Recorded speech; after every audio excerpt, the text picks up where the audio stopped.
Olá, bom dia a todos e todas. É com muita alegria que começamos essa nossa segunda-feira. Hoje nós vamos trabalhar nessa nossa terceira aula, a segunda unidade, Redação Oficial, rompendo as barreiras da escrita. Antes de tudo, eu quero mandar um abraço especial para a Rose Laura no Polo Porto Velho. Olha aí, Rose Laura, um grande abraço. Espero que você comunique aí para os nossos colegas que eu não sou gorda assim, que isso é televisão que está me deixando gorda. Você já me viu ao vivo lá na outra instituição e quero mandar um abraço especial para todos os alunos e alunas aí no no Polo de Porto Velho, centro, tá bom? Grande abraço e vamos lá com nossa redação oficial, rompendo as barreiras da escrita, certo? Aqui, qual é o objetivo dessa nossa intervenção de hoje? É produzir textos oficiais escritos considerando o gênero e o destino de cada mensagem. Por que eu estou falando aqui de gênero de mensagem? Ora, porque nós vamos trabalhar com atas, com ofícios, com memorandos e com carta. Cada elemento oficial desse tem um gênero, tem um modo de ser escrito e tem um destino.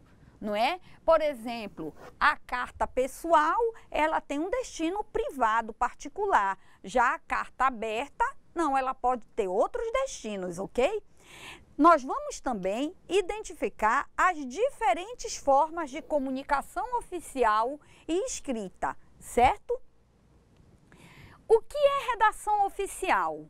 Redação oficial é a forma pela qual o poder público redige normas, atos e comunicações. Caracteriza-se pelo uso da norma culta, da linguagem, pela formalidade, clareza e concisão. Quero chamar a atenção aqui para um detalhe. Quando a gente diz que redação oficial é a forma pela qual o poder público redige normas, atos e comunicação, é para dar este sentido de redação oficial que realmente ela tem.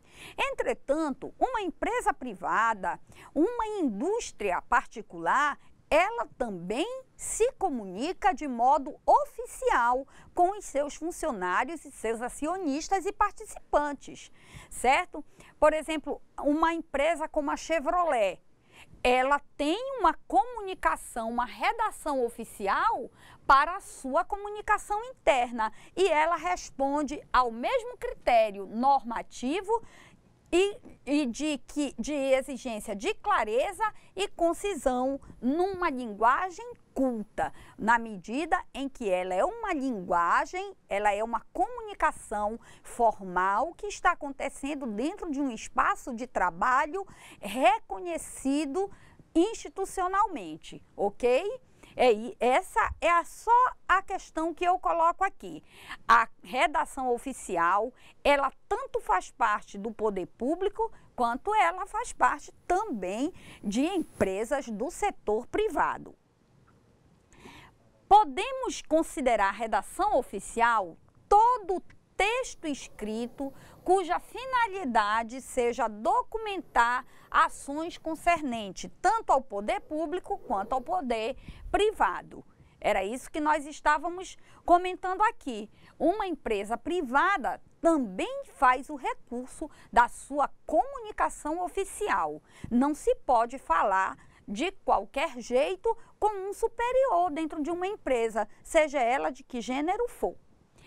Os exemplos de redação oficial, nós vamos ter as atas de reunião, os ofícios, os memorandos e a comunicação interna, vulgarmente conhecida como circular. Para que servem esses documentos? Esses documentos aqui, a ata de reunião, é a ata que certifica que determinado funcionário, determinado grupo de gestores, de funcionários, de parceiros se reuniram em data e local formalmente acordado entre as partes e que elas estavam ali. A ata é um documento que, ao fim da sua redação, ela precisa obrigatoriamente da assinatura de todos os seus participantes. Vamos ver como é que se comporta como é que se cria uma ata de reuniões. Quais são os elementos básicos da redação oficial da ata de reunião?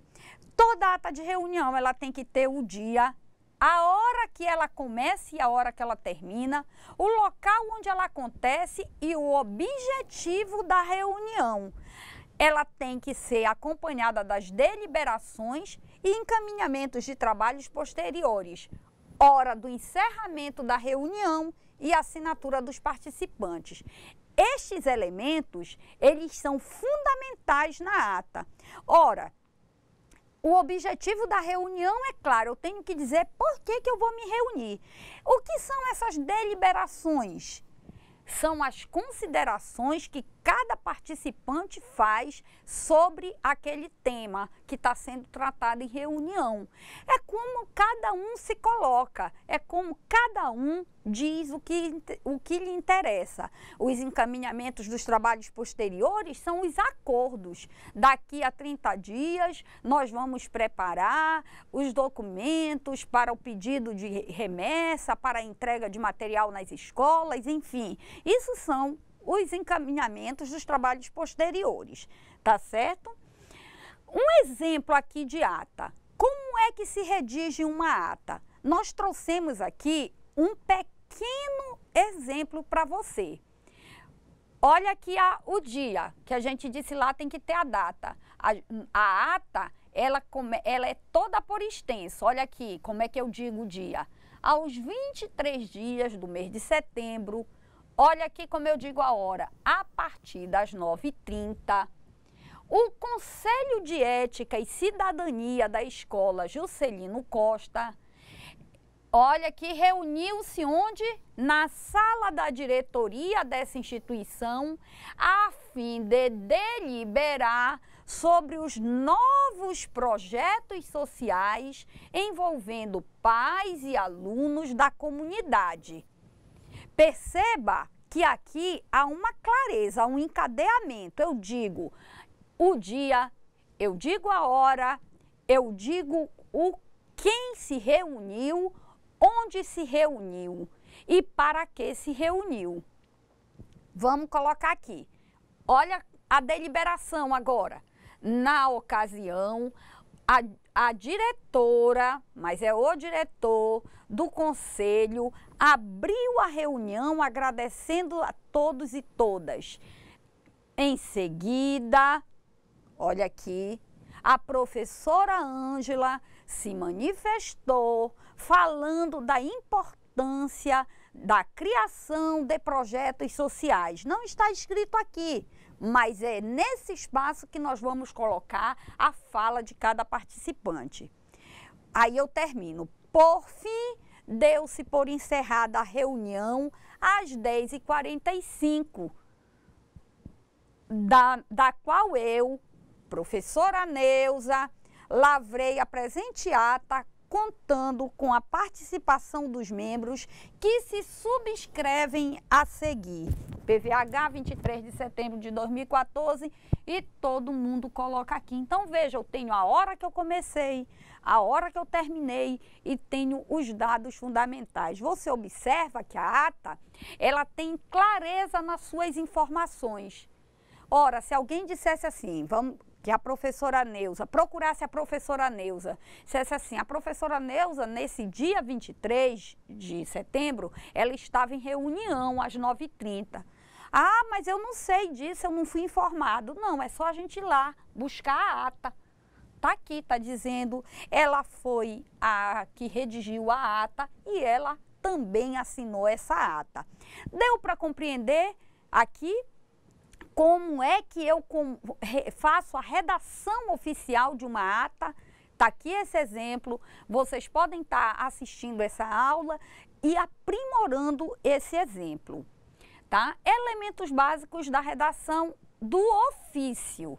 Olha aqui o que é que eu preciso ter no ofício: o número do ofício, a data, o local, a quem se dirige o ofício e qual a solicitação e o agradecimento cordial.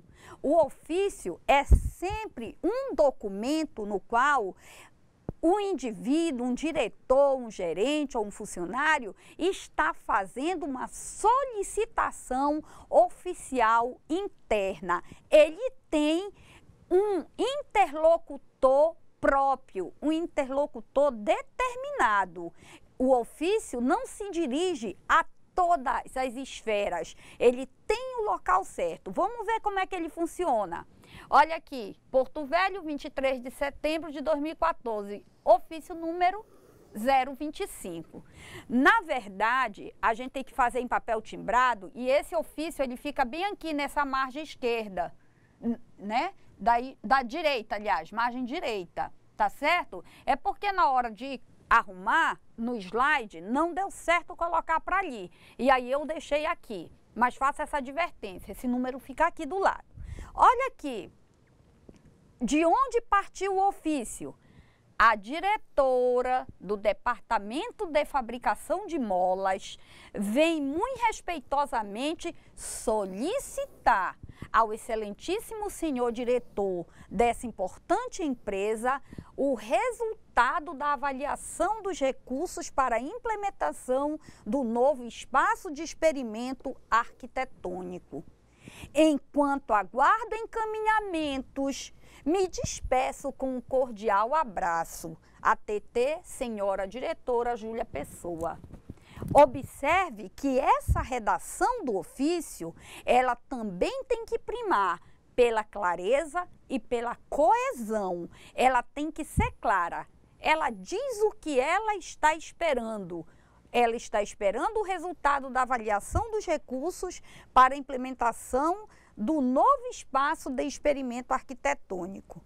Ora, com certeza dá ideia aqui que está atrasado. Então, para ela seguir com o trabalho dela, ela precisa ter isso aqui em mãos. Então, ela solicita isso aqui por meio de ofício. Mas veja, a quem ela se dirigiu? Ao senhor diretor.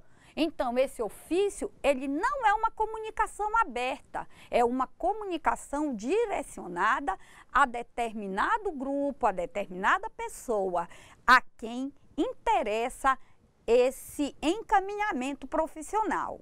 Deu para entender a diferença da ata para o ofício? A ata, ela é a confirmação de um evento de reunião, no qual se tem um objetivo, se quer discutir um tema específico. E ela diz respeito a todas as pessoas que são convidadas para aquela reunião. A data na ata é toda por extenso, ela tem hora. Já o ofício não. O ofício é uma solicitação, ela fechada, com um interlocutor determinado, como a gente vê, não é numerado. Eu tenho que, dentro do serviço público ou dentro de uma empresa, saber o número do ofício para eu poder localizar aquele pedido, aquela solicitação. O ofício, olha aqui, será lido por pessoa de sua relação profissional, muitas vezes seus superiores hierárquicos. Portanto, deve ser escrito em linguagem formal, distante, que transmita de forma clara, direta e precisa a mensagem pretendida. Não se trata de escrever muito ou pouco, mas tão somente de apresentar as informações necessárias. Então, ele diz aqui, vamos ver se está correspondendo, se o ofício será lido por pessoa de sua relação. Olha aqui, a diretora do Departamento de Fabricação de Molas vem muito respeitosamente solicitar, olha aqui, ao senhor diretor dessa importante empresa. Bom, ela é de um departamento, mas ela manda para o diretor da empresa, pedindo, olha aqui, o resultado da avaliação de recursos, não é? Enquanto aguardo, me despeço com um cordial abraço. Olha aqui, não é o que o nosso texto do profuncionário, lá na página 47 diz, distante, ela se dirige ao diretor como excelentíssimo senhor, pela abreviatura ILMO, ILMO, não é? Distante, que transmita de forma clara, transmitiu de forma clara, ela disse o que ela queria. Não se trata de escrever muito ou pouco, mas tão somente de apresentar as informações, e foi o que a diretora fez, ok? Memorando, olha aqui o que é um memorando. Ele tem que ter data, local, comunicado contendo os dados completos da informação e o departamento de origem. De onde partiu esse memorando? Vamos ver como ele se processa? Olha aqui, ele partiu de onde? Do departamento jurídico da empresa de Molas e Associados. Né? Olha aqui, vamos ler. O departamento jurídico da empresa de Molas e Associados comunica aos seus funcionários e clientes que, a partir do dia 18 de outubro de 2014, o atendimento aos clientes será realizado no período decorrente entre as 16 e 18 horas. Contando com a compreensão de todos e todas, agradecemos atenciosamente. Olha aqui, senhor Genuíno da Silva, advogado responsável pelo departamento jurídico, Porto Velho, 10 de setembro de 2014. Você observa que ele comunicou uma ação que vai ser processada, que vai ocorrer a partir do dia 18 de outubro. O que é? Os clientes, o atendimento aos clientes será oferecido no período entre 16 e 18 horas, né? E aí ele agradece, contando com a compreensão de todas, a mudança que está sendo feita. O que é que a gente percebe no memorando? Que o memorando é uma comunicação aberta. Isto aqui vai ser transmitido para todos os departamentos, vai poder ser até exposto em local visível por todos, para que todos tenham acesso a esse novo horário de atendimento de que trata o memorando. Deu para entender? Então, vamos aqui. Elementos básicos oficial. Vamos lá, comunicação interna, a circular. Data, hora, local, assunto, departamento de origem, assinatura dos departamentos informados. Ela é privada, ela é fechada. Vamos ver por quê? Olha aqui. Porto Velho, 25 de setembro de 2014. O gerente-geral da empresa Ângelos, partiu dele, convoca os senhores diretores e conselheiros para participar da reunião mensal que será realizada no dia 30 de setembro na sala de reuniões a partir das 17 horas. Pedimos que estejam acompanhados de seus devidos assessores, os quais devem ser cadastrados até 24 horas antes da reunião. Sem mais, aguardo o retorno deste documento devida e expressamente assinado por todos e todas. ATT, senhor Adelino Rocha. O que é que você observa aqui? Que ele está fazendo uma convocação, mas ele não convoca toda a empresa, ele não convoca toda a empresa, ele convoca quem? Né? Ele convoca os diretores e conselheiros. E ele pede que eles assinem confirmando que receberam aquele comunicado. E esta carta, ela volta para ele. Esta circular, ela tem que ser passada, o conselheiro, não é? O diretor que receber, assina que recebeu o comunicado, anota na sua agência, porque esse documento volta, ó, para onde? Para o seu órgão de origem, de onde ela partiu. Ela volta para o senhor, para o gerente-geral, o senhor Adelino. Daí que advém o nome circular.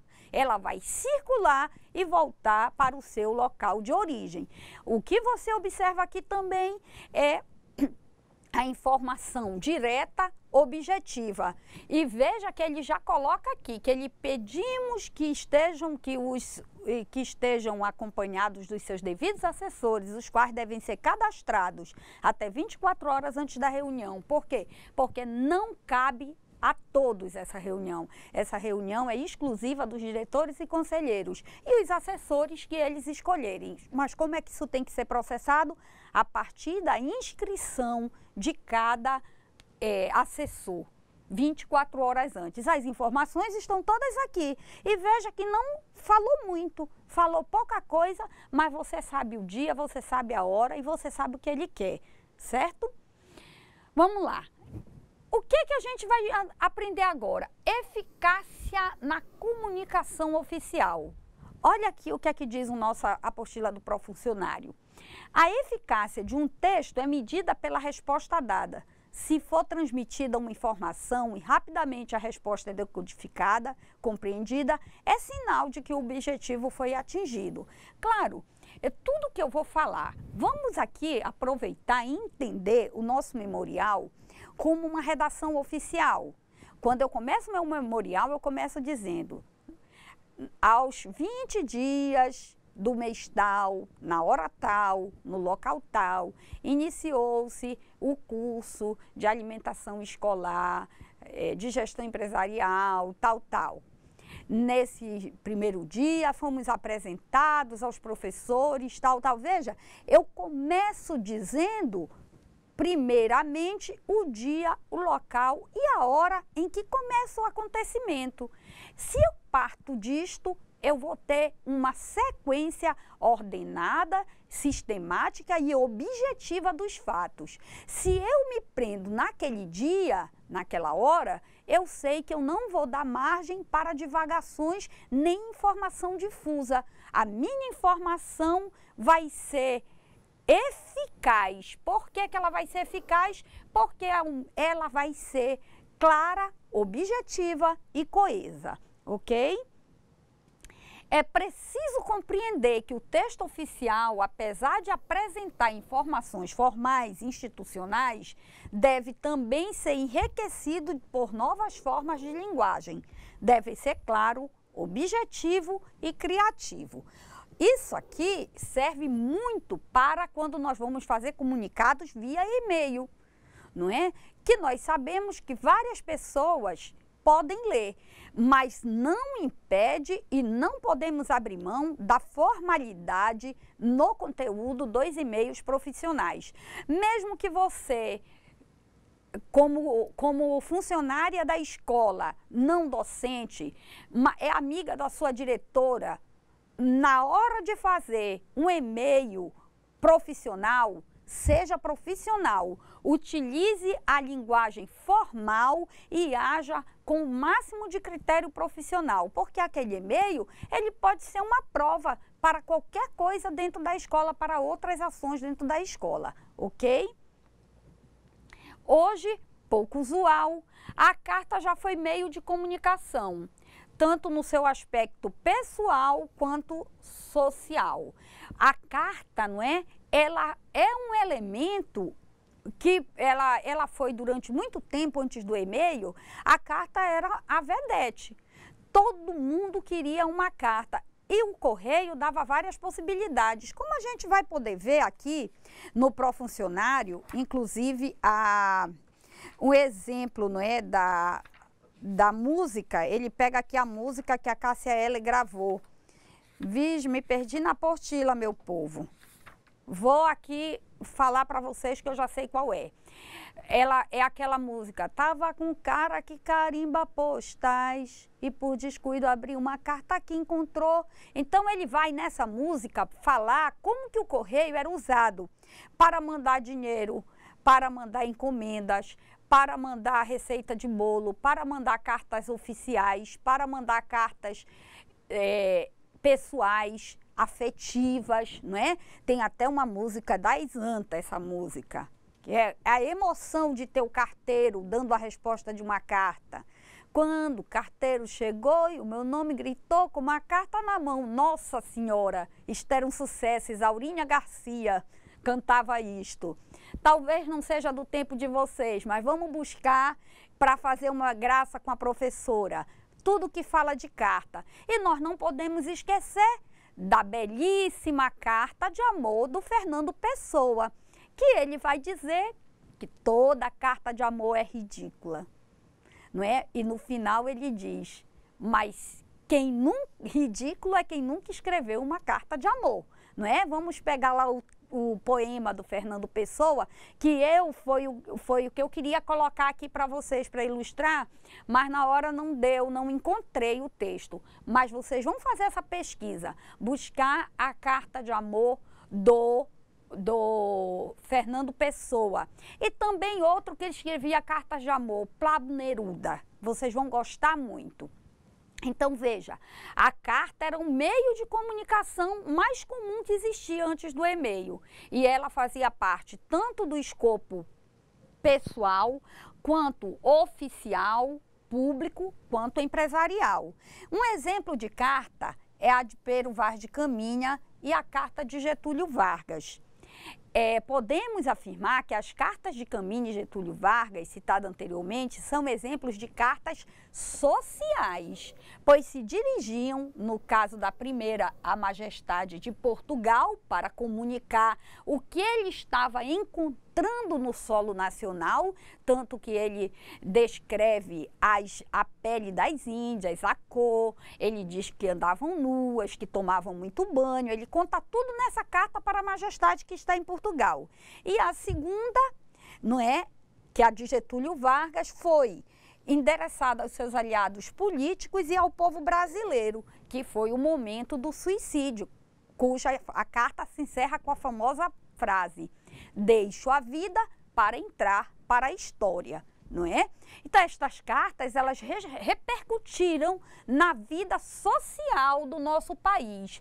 A primeira, a Carta de Caminhas, porque ela traz os elementos da nossa formação étnica. Ele conta como era o povo que ele encontrou aqui, como era o indígena, e aí nós vamos passar pelo processo de mixigenação. E a outra, ela tem uma importância política, ela mexeu com os rumos políticos do Brasil, porque depois do suicídio de Getúlio, ele passa a ser o político mais considerado, o político mais estudado até os dias de hoje, ok? Mas as cartas também se configuram em comunicações pessoais, podendo relatar situações afetivas, emocionais e confidências entre seu autor e receptor. Ora, as cartas pessoais, elas podem ter qualquer conteúdo, não é?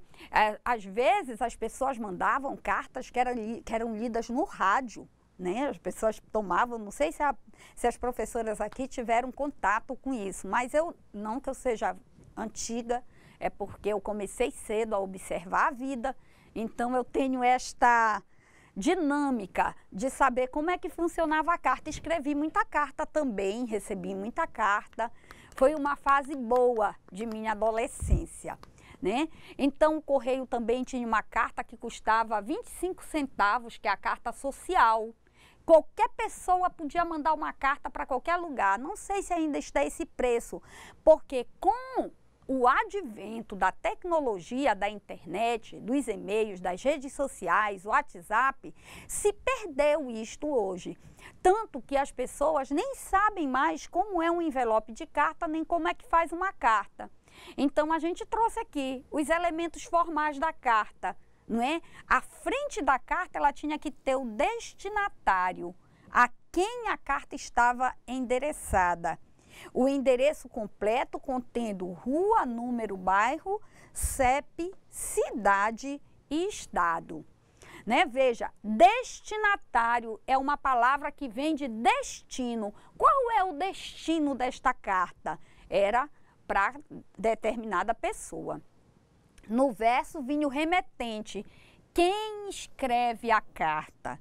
O endereço completo contendo o CEP, que é fundamental, cidade e estado, certo? Veja que a carta, ela tinha, eu costumo dizer que a carta de todos os elementos de comunicação, ela é o que mais, ela é a única que tinha o poder de movimentar o lúdico e a imaginação.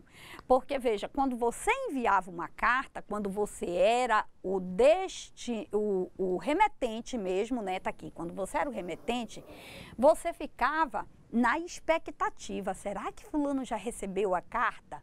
Até telefone era escasso, então não tinha muito como saber, tinha que esperar.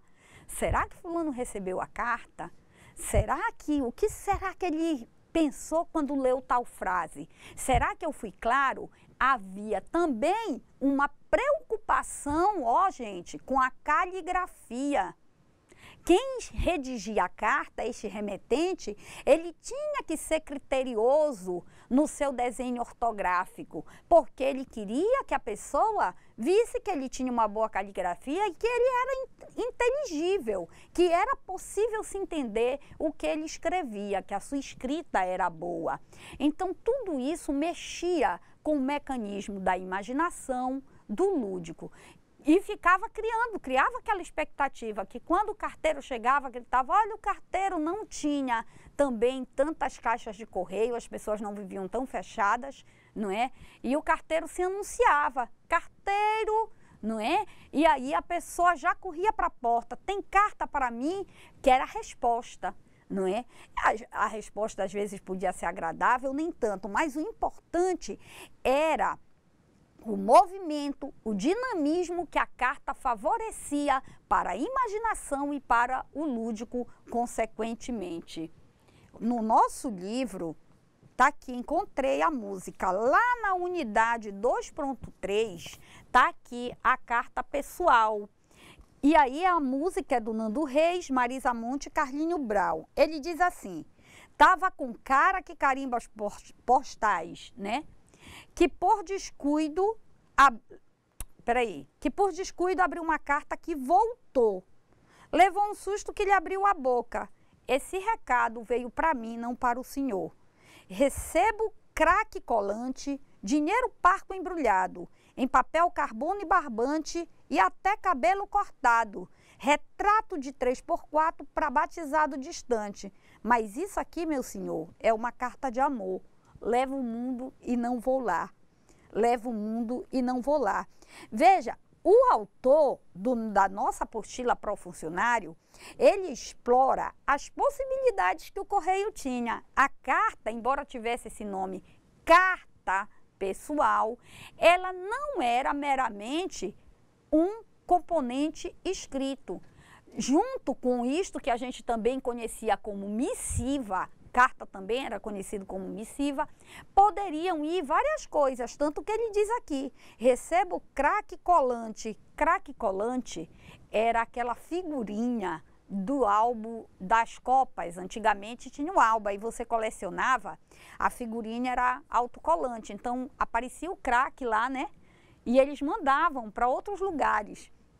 Então, recebo craque colante, dinheiro parco embrulhado, em papel carbono e barbante e até cabelo cortado. Tudo se mandava retrato, se mandava comida. E até há poucos dias, eu vou contar uma coisa para vocês, até há poucos dias eu mandei uma encomenda para outro estado, para fazer um agrado para meus filhos que estão em outro lugar. E foi pelo correio, só que foi uma encomenda, saiu pesadinha. Mas eu mandei, inclusive mandei castanha, mandei farinha, mandei várias coisas daqui e tudo via correio. Veja, esses serviços, todos eles existem. O e-mail não eliminou as atividades do correio. Agora, é lógico que elas diminuíram pelo acelerado da resposta. Quando eu mando o e-mail, rapidinho eu olho, a pessoa já respondeu. O WhatsApp, então, nem se fala. Mas aí, qual foi a consequência disso? Paramos de sonhar, paramos de imaginar, paramos um pouco até de nos emocionar, porque a carta ela tem esse poder. Experimente fazer uma carta. Agora, nós vamos passar para a nossa atividade. Eu agradeço a atenção e daqui a pouco nós vamos voltar com as atividades. Obrigada, um abraço a todos e todas.